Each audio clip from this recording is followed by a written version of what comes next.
ये एक अद्भुत घटना है जो 250 या 300 साल पहले हुई। कर्नाटक के दक्षिणी भाग में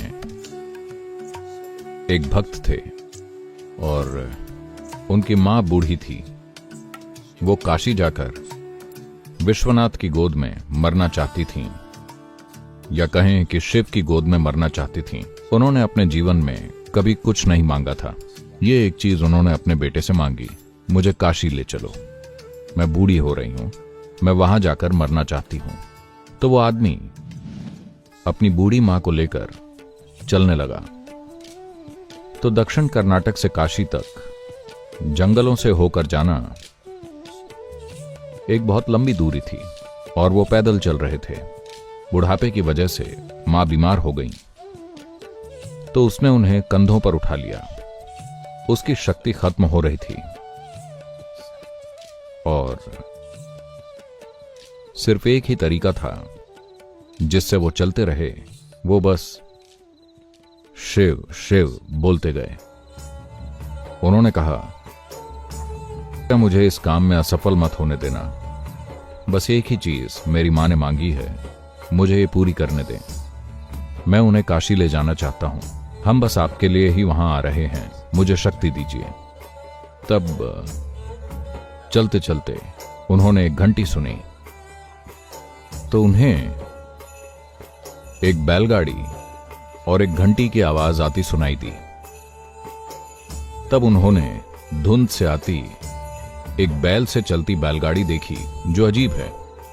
कर्नाटक में आप अकेला बैल देख सकते हैं, पर आसपास के इस्तेमाल के लिए लंबी दूरी के लिए हमेशा 2 बैल होते हैं।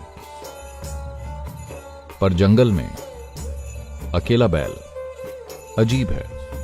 पर जब आप थके होते हैं तो इन छोटी चीजों की परवाह नहीं करते। गाड़ी आने पर उन्होंने चालक से विनती की। वो उनका चेहरा नहीं देख सके, धुंध थी और वो खुद को ढके हुए थे।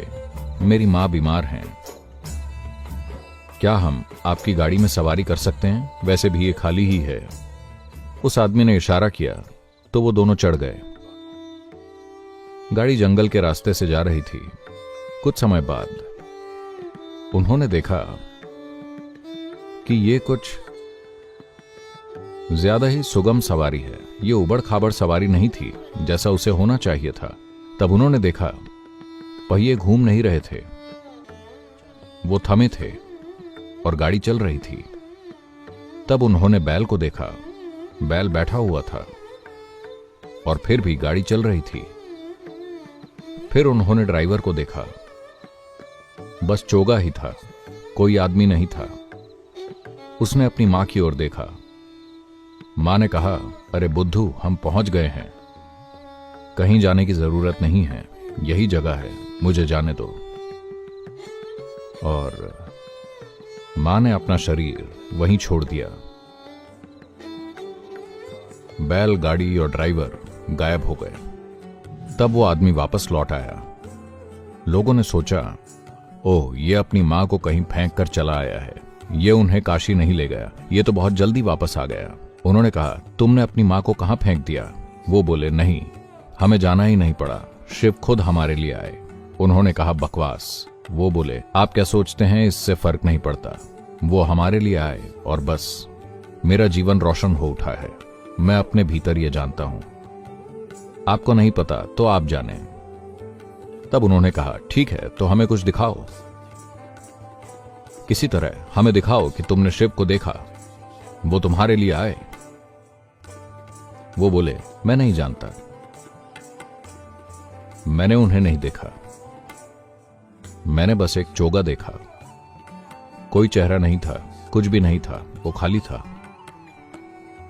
वो बस ऐसे ही बैठे थे। वो ऐसे बैठ गया और अचानक सबने बस उसके कपड़े देखे, वो वहां नहीं था। वो दक्षिण भारत के महान संत बने। वो यहां वहां घूमते रहे। वो जहां भी गए, लोगों ने उन्हें एक खाली चेहरे के रूप में पहचाना।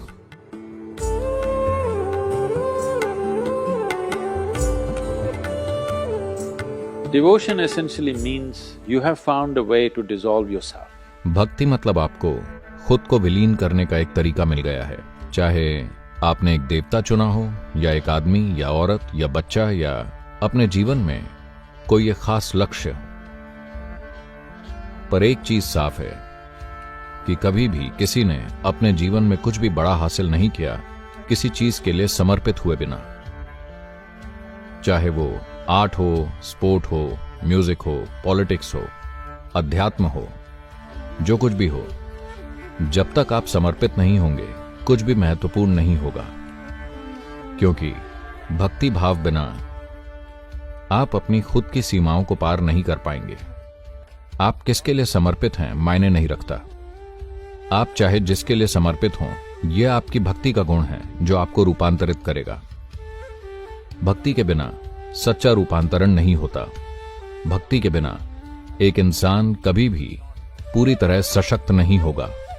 हर इंसान को भक्ति अनुभव करनी ही चाहिए और आपको यह समझना चाहिए कि यह कोई धार्मिक प्रक्रिया नहीं है। भक्ति एक ऐसा लव अफेयर है जहां आपके पास चुनाव नहीं है। Yes. एक लव अफेयर मतलब आपके पास ज्यादा चुनाव नहीं है, पर एक समय बाद आप उससे मुक्त हो सकते हैं।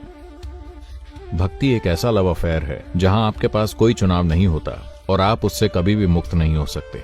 आप उसमें खींचे चले जाते हैं और कुछ नहीं रह जाते, क्योंकि आप कुछ नहीं रह गए तो आप सब कुछ भी हो गए।